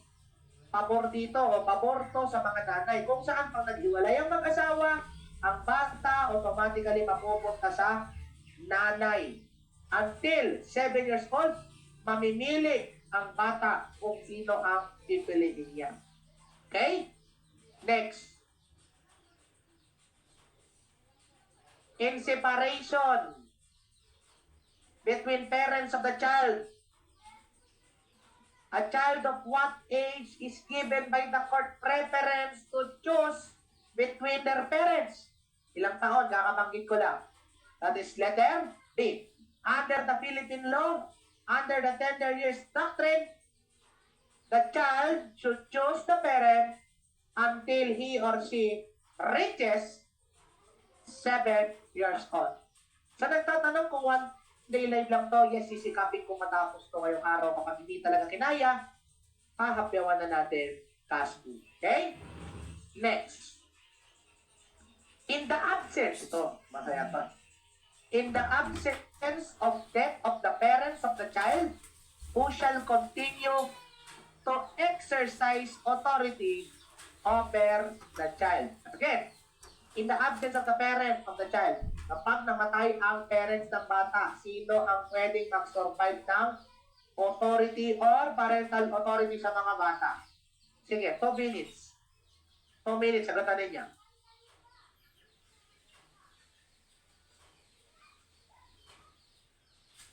Ang sagot? Bravo, sir. Okay. The correct answer is alpha, 1, 2, and 4. Ang number 1 sa listahan, surviving grandparents. Pag wala ka na rin lolo at lola, pangalawang option, yung ate at kuya, basta 21 years of age and above. Hindi kasama ang surviving parent. Kung tayo napatay na ngayon parent, tapos may surviving parent. Ano yung parents mo? 4. Okay? And pang-4, actual custodian. Last option to. Actual custodian or guardian under 21 years of age. Okay? Cardo is a child who is malnourished, ill-clad, and without proper shelter. What kind of category of child Cardo is? Anong klaseng bata si Cardo? Malnourished, may sakit, walang bahay. Anong klase kayang bata yan? Neglected, may dependent, without proper shelter. The answer is physically neglected child. Okay? He is physically neglected child because we have 2 types of neglect, physical and emotional. Specific ang tanong, talagang dinescribe niya, malnourished, ill-clad, walang bahay, physically neglected yan. Kasi hindi nabibigay yung physical needs ng bata. Okay, makinig mabuti, meron tayong 3 klase ng special categories of children. Dependent, abandoned, at neglected. Makinig pong mabuti para maintindihan po mga minamahal na kapatid. Unang-una po, dependent child. Walang magulang, walang guardian, walang custodian, walang gustong mag-ampon sa kanila. Wala talaga mapag-iiwanan sa kanila. Ang mga dependent child po ay nakadepende sa public support. Ibig sabihin, nakadepende sa public government. Nakatira sa mga bahay ampunan na pinupondahan ng national government. So, technically speaking, pinapakain sila ng gobyerno, pinapatuloy at pinag-aaral. Yan ang dependent child. Wala talagang kahit sino at siya'y nakaasa lamang sa atin, sa public, para siya ay mabuhay. Ano naman ang abandoned child? Tandaan, ang abandoned child, merong magulang kaso walang parental care. Walang nag-ingat. Walang guardian. Iniwan, deserted him for at least 6 continuous months. Okay? 6 continuous months. But it was revised by the law of RA 9523, which states that the minimum for the cancellation of parental authority is 3 months. Pag ang bata, inabanto na mo, 3 buwan, continuously tuloy-tuloy, your child will be considered abandoned child, and as a parent, you will lose your parental authority. Number 3 is a neglected child. Merong magulang, maaaring kumpleto pamilya, pero hindi na ibibigay ang kanyang basic needs. Hindi nakakapag-aral, hindi nakakakain, hindi nakakatuloy sa kung saan kanya gusto puntahan. Pag may kinalaman sa physical nature ng bata, kagaya ng damit, pagkain, di ba? May sakit, that is physical neglect. Okay, remember, ang neglected child, maaaring buo ang pamilya, pero hindi na ibibigay ang basic needs. Ano naman? Emotional neglect, kapag ang bata naman ay minamaltrato, nire-rape o inaakit o ina-exploit, binubugaw, pinagtatrabaho. That is what we call emotional neglect. Sir, di ba biktima nga ng child abuse yan? Di ba under 7016 child abuse na yan? Yes. However, what are we talking is special categories of children. Pero dito sa emotional neglect, kung minamaltrato, kung nire-rape, hindi kasama yan sa physical abuse, sexual abuse, emotional abuse, and many more. Okay? So tandaan, ang emotional neglect, ito yung iniimpong sa bata. Ang physical neglect, yung hindi ibinibigay sa bata.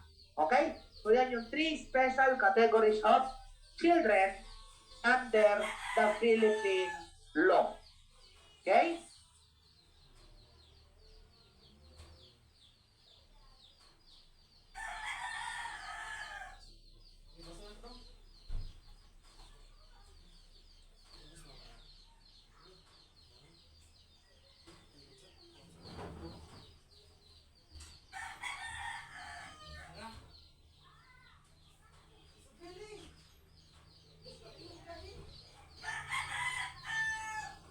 Okay. It is an institution or person assuming a case. Anong ina-assume? A care. Okay. Person assuming the care, custody, and maintenance of children for placement in any child-caring institution or home or under the care and custody of any person or persons of purposes of adoption. Pag for purposes of adoption, para ipaampon doon, itinutuloy ang bata, ano pong tawag doon? Para ipaampon, we call that what? Para ipaampon ang bata, saan natin nilalagay? Sa child placing agency. Ang mga child placing agency po, ang nagre-regulate at the same time, sila ang nagre-release ng bata for adoption. Okay? The doctrine of Paris Patriae, which is enshrined in the Constitution, literally means that the state serves as, ano kaya tamang sagot? Ang Paris Patriae daw, ano ba ang sinaserve niyan sa ating lahat? That the state is what? Is our father or our guardian. Okay? In case of doubt as to the age of the child, it shall be resolved in favor of the. Kung duda ka sa edad ng bata, saan dapat papabong? Yung talagang ilang araw na wala kayong makita katunayan na bata yan. Pero wala rin kayong katunayan na mapakita na matanda na yan. In case of doubt sa age ng bata, kanina ba dapat papabong? Anong sagot? It shall be in favor of who? Tandaan niyo yung mga tinuro ko kanina, pwede nyo i-apply yon. In case of doubt to the age of child, it shall be resolved at the favor of the, o kung akusado, it shall be resolved with the favor of the accused.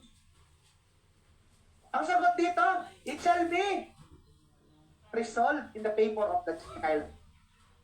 Kahit 21 anyos na, kahit 30 anyos na yan, kung mukhang bata at wala kayong katunayan, i-assume pa rin bata yan, papakawalan niya yan. Ha? It shall always be resolved in the favor of the child. Alright? Next. The following are differences between juvenile and adult system, except ano ang difference o pinagkaiba ng juvenile at adult justice. Tatlo yan. Ano yung isa na pinagkapareho?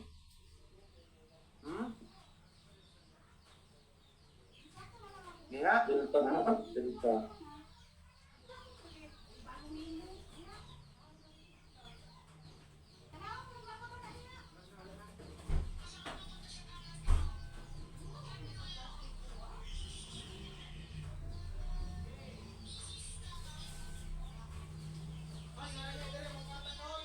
Nga, isa lang ang nasasagot pa.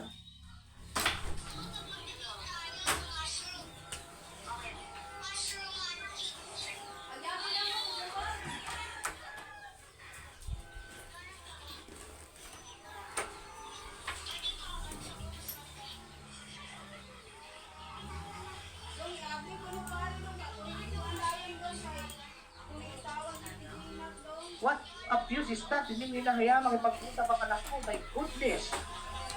That is emotional abuse. Okay? Bakit? Meron tayong iba't ibang klase ng child abuse. According sa RA 7610, may physical. Akala kasi ng iba, porque hindi sinasaktan, hindi na child abuse yun. Pinaka-common lang talaga, yung physical o yung pambubugbog. Dito tayo sa pangalawa. Emotional maltreatment or psychological child abuse. Or, it is when an adult demeans the child's worth or dignity sa iyo by constant scolding or ridiculing. Alam mo ba, pag pinagsasabihan mo ng masasama ang isang bata, minumura-mura mo, pinapahiya mo, yan din po ay parte ng emotional maltreatment. Yung treat mong paiyakin yung bata. Alam nyo ba na ang isang bata, kapag nasobrahan kahit walang kasamang magulang, pwede tumakbo sa barangay yan at kakasuhan ka niyan. Kahit walang ebidensya, himas rehas ka niyan. Bakit? Anong paniniwala ng ating batas? Bata yan eh. Hindi yan magsisinungaling. Yan ang emotional maltreatment or psychological child abuse. Okay? Bawal mong mura-murahin, pahiyain ang bata. Ano yung child neglect? Pagpapabaya. Hindi ibinibigay ang pangangailangan ng bata. Meron tayong 4 na klase ng neglect. Physical neglect. Hindi ka nagbibigay ng pagkain o damit o ng gamot sa bata. Yan yung educational neglect. Hindi mo pinag-aaral kahit may kakayahan ka naman. Or allowing truancy, ano yun? Pinapabayaan mo umabsent ng anak mo, pwede kang isuwan niya. Psychological neglect, lack of emotional support and love. Puro ka na lang galit sa anak mo. And at the same time, you allow the child to participate in drug and alcohol use. Sinayaan mo mag-inom yung anak mo minor de edad. Kakaso-kaso yan. And lastly, sexual child abuse. Ang sexual child abuse, yan yung pang-4. Yan yung the most discreet at ang common offender niyan, okay? Yung common offender niyan, 80% ay sariling kamag-anak. Yan ang masakit. Maliciously molesting the child sexually, whether consummated or not. Okay, may tanong si Elijah. What if nahuli mo nangupit yung bata, then nasabihan mo ng kung ano-ano, tapos inamin mo, umaamin po, pero tumakbo sa barangay, possible pa rin po ba na makasuhan ka ng child abuse? Ang tanong, paano yung bata? Yun eh. Kung nanay ka, o sabi natin, ito kasi rima ko yung tanong ko eh. Kung ikaw ay nanay o tatay, i-dismiss yun ng barangay, hindi kayo entertain dyan, bakit? Kasi hindi kayo entertain dyan, kasi disiplina. E paano kung others? Nahuli mo, nangupit yung bata, sino ba kinupitan? Ikaw ba? Sino ba kinupitan? Yung nanita? O nakita mo may kinukupitang ibang tao? Kasi kung kinupitan yung ibang tao o ikaw, pwede mong pagsabihan ng maayos. Diba? Pwede mong sabihan. Pero kung hindi ka kaano-ano at nasabi ka ng kung ano-ano, mutya, may laban sa'yo yan. Pag ikaw, magulang, dahil pinagsabihan mo ang anak nila ng kung ano-ano, kahit pa kinupitan mo, mas lalo na kung hindi ikaw ang kinupitan at nakita mo lang, kakasuhan ka dyan. Bakit? Kasi, parang sa atin, siyempre, yung pagkakaso kasi dito sa Pilipinas, sabihin na natin depende sa discretion ng kung sino kaharap mo. Pero, in real ako, yung kahit sa totoong buhay, talagang kung ang magulang, ibang barangay ng sariling anak na bata pa nangungupit, hindi tatanggapin yan. Lalo't na pagsabihan na nangungupit, meron ng magulang na tinatawag na right to what? Right to discipline his or her children.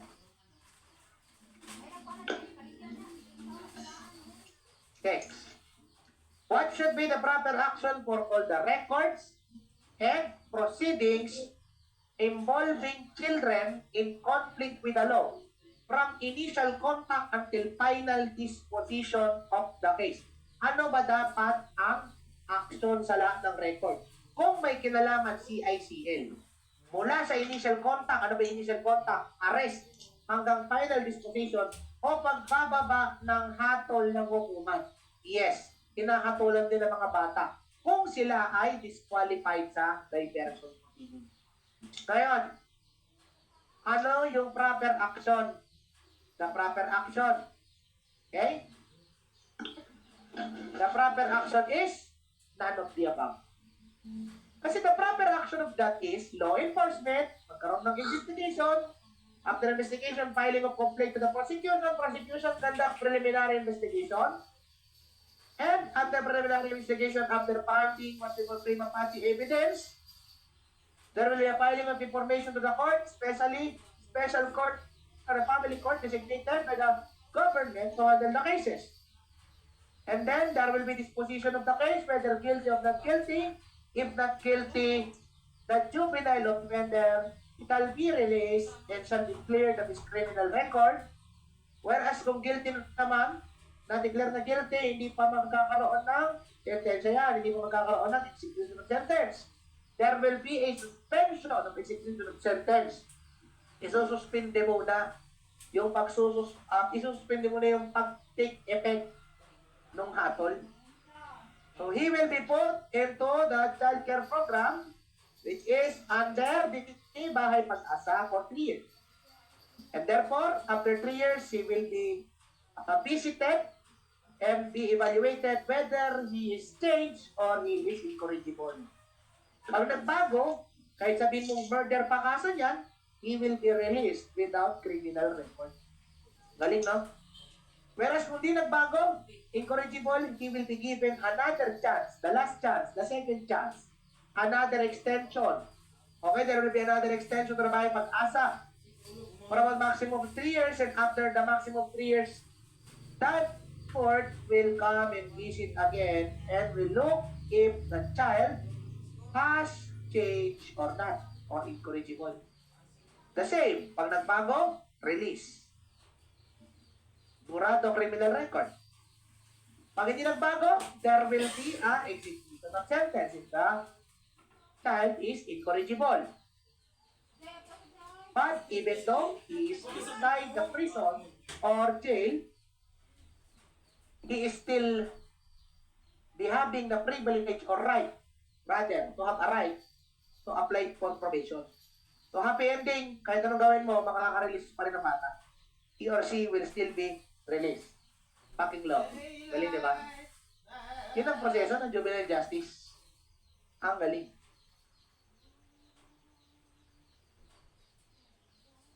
Ayun lang. Hello, class presidents. 2 BSE. For the Wednesday classes of 1 to 4 and 2 to 5 and 5 to 8, wala mo na kayong pasok bukas. I want all of you, all the 4 sections, to have a preparation for your reporting. Okay? So I will send the topics of the report tomorrow, and by next week, I want you to report and I want to evaluate the report. Thank you and God bless. Ayun. Kasi nagpapareporting ako eh. Okay, as a general rule, children below 15 years old shall what? General rule ha? Ano ang bawal sa bata? Bawal daw ang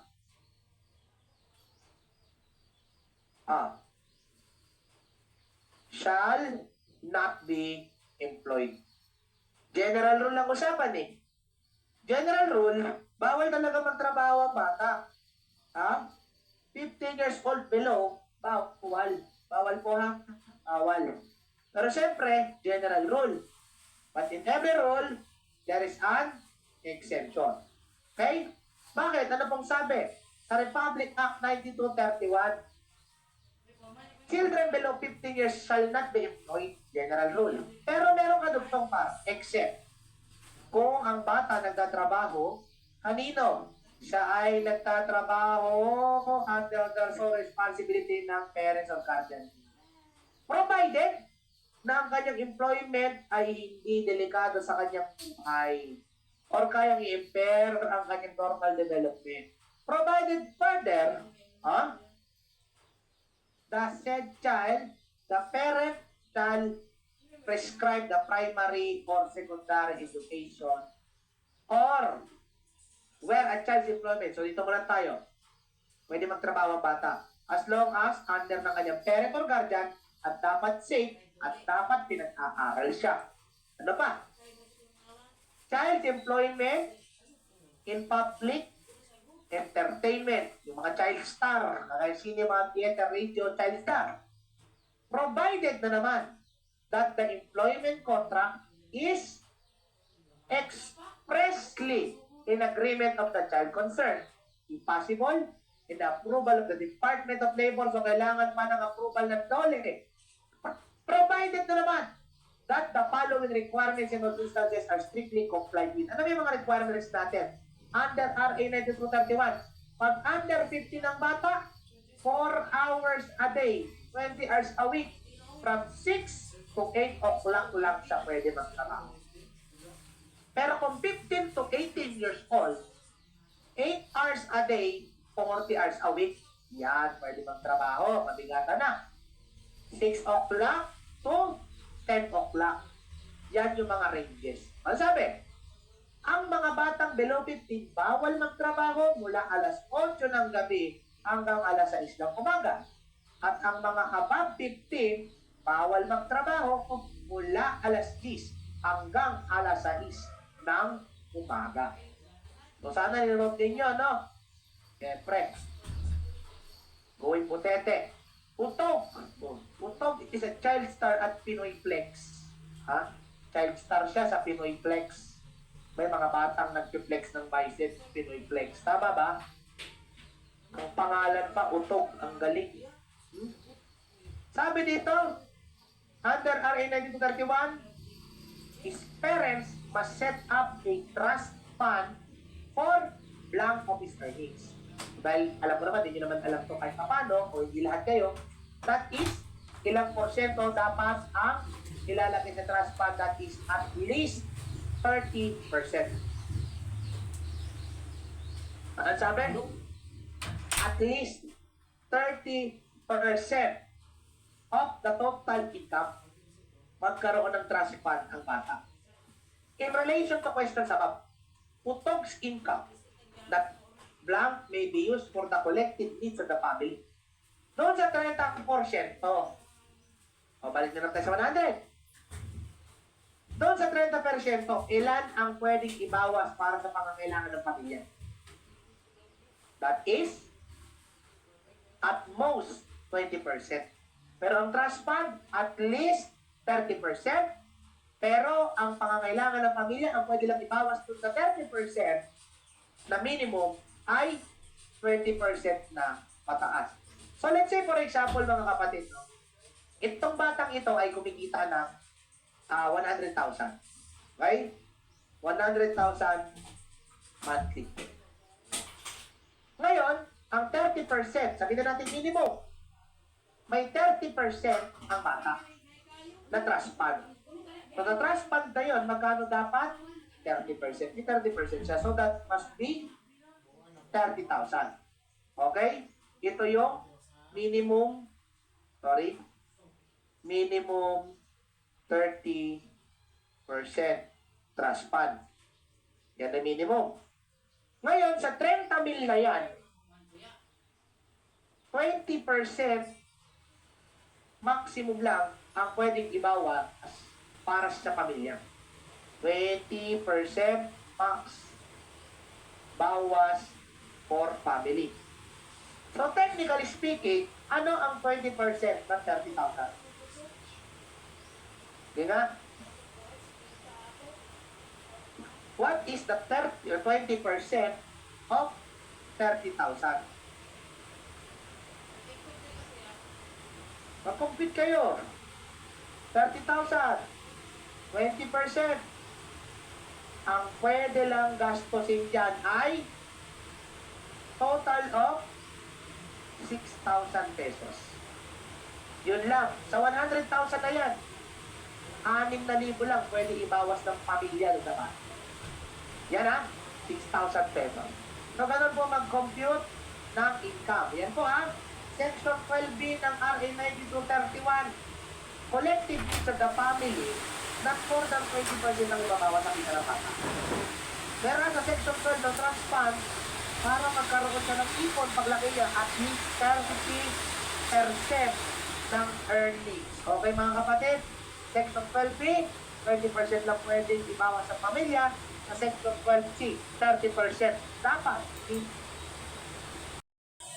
30,000, 20%.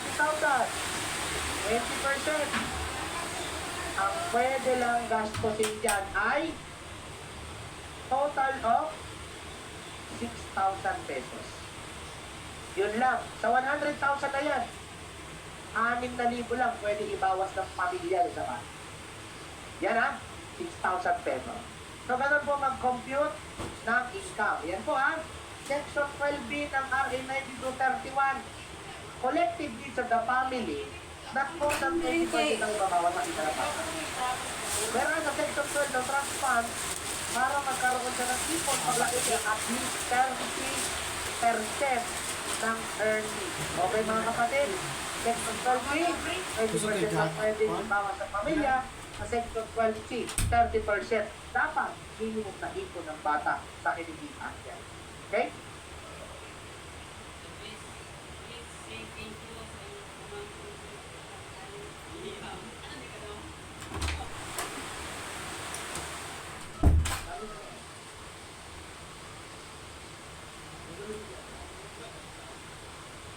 Okay. Let's continue. Anong break time, break time? Walang magbe-break sa pamilya na to. Kaya pa ba?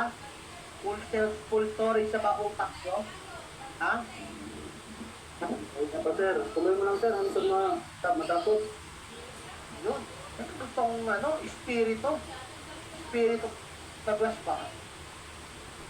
Ah. Huwag kayong mag-alala. Konting slides na lang ito. Konting slides na lang ito mga kapatid. Ano? Bakbak. Bakbak na. Puno na utak nyo. Wala bang tayo, Kuchak? May pangarap kayo, di ba? May pangarap kayo, di ba? Ako nga, alas 9 pa ako nagkakalikado dito. Di naman ako nagre-reklamo. Ha? Ituloy nyo, pangarap nyo. Ako lumalaban ako para sa pangarap nyo. Lumaban kayo para sa pangarap ninyo. Ha? Palag-palag na yan. Ha? Tuktukin mo mga mukha nyo, isa-isa eh. Ha? Gusto ko maging art-trim kayo. Dahil lahat ng hinahawakan ko, mayroon ng residensya ngayon.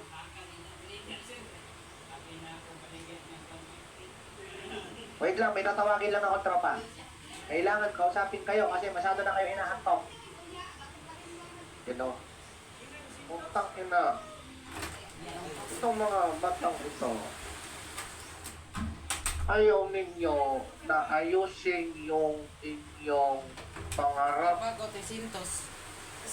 Dapat kung ayaw ninyo na mag-review, sinabi ko na lang sa nanay at tatay mo na iputok ka sa kumot nang hindi ka nabuhay. Ayusin ninyo. Pag hindi kayo pumasa, utang ko lang pagpatay ito kayo. Ha? Umayos kayo. Lahat kayo, mga adik. O alis, kamusta ka? Okay lang po, Mayor. Mayor po, Mr. President, okay lang po. Gusto ko pa kayo makita. Idol na idol ko po kayo, Dr. Puntang ilang idol mo ko. Ang ganda-ganda mo, Alice. Alam mo, Alice, kung ako ay bata pa, ay kakanain kita. Pero may galang ako kasi mayor ka din. Ako po, okay lang naman sa akin. Kaya lang iya ako eh. Chinese ako. Wait lang, meron po akong bisita. Kasama ko po si Senator Robin. Magandang gabi po, Mr. President po. Ako po pala si Senator Rod Padilla po. Nandito po ako para bumisita po sa inyo. Ha? Kasama ko rin po pala po yung aking pong kaibigan na si To Raymond po. Ano ba yan, Nobita? Ano na naman ang ginawa mo? To Raymond! Kasi inaway na naman ako nitong ulam! Ano? Anong sinasabi mo? Na inaway kita? Oo nga, hindi ko naman inaway. Ako nga pala sa Mayo.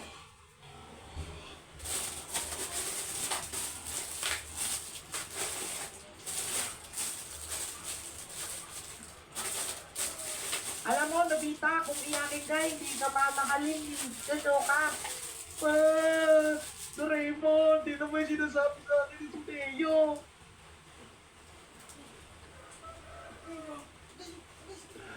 Ay, naku.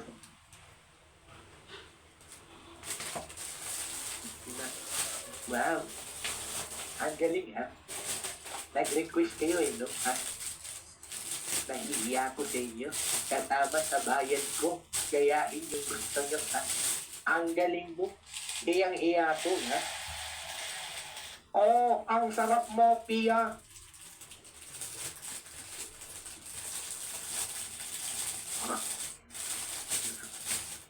Andito po ngayon tayo sa Bantay ng Tae, si Bantay ng Tao. Ana, gising na ba kayo?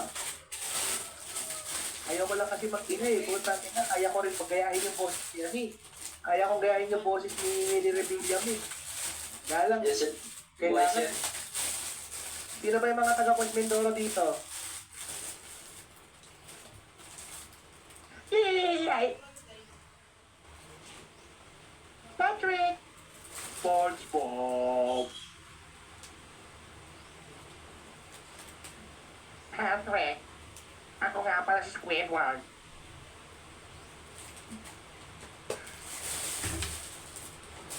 Ako pagkakuha ko, sino mo pagkababae? Eh, ako eh. Ako eh. Dili ko mga nababae sa babae. Ako eh, hindi tayo. Tweng, lipad ako, Tweng. Bing. Iya. Gagawin ko ang Happy New Year! Happy New Year, everyone!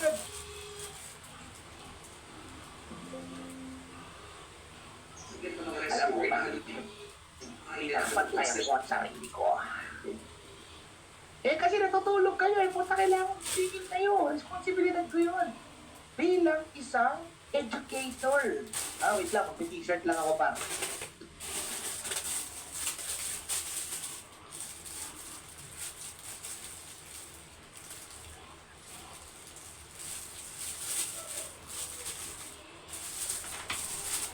Alam nyo. Yawa. Okay na, nakita niyo na ako. Masaya na kayo. Ito talaga itsura ko. Na-imagine nyo, no? Back na tayo. Kolera. Paliwag dugo mo. Diya. Pero, di ba? Kapag naka-open ka, mukha tayo matino. May balbas lang ako. Hello. I love you too. I love you too, Labitan. Bossy! Boss! Boss! Kita mo.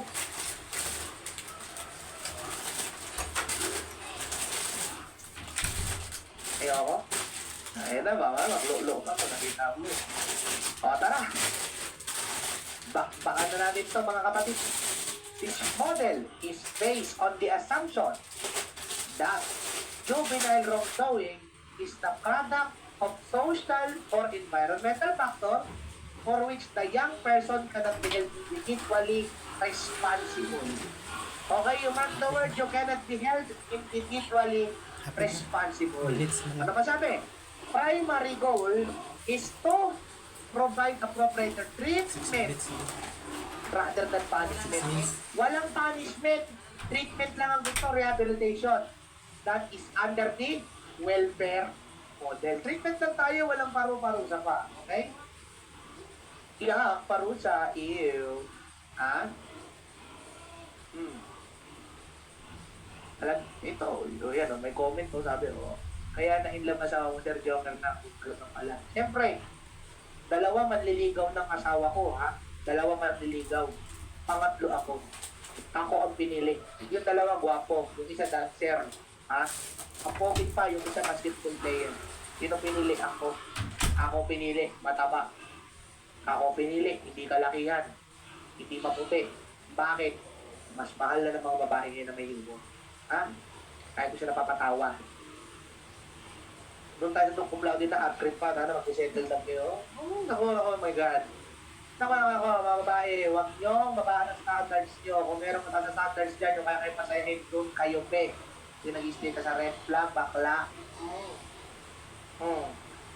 Baka naman kasi, no. Palit lang to, 1 inch. 1 inch pe. Ang ganon.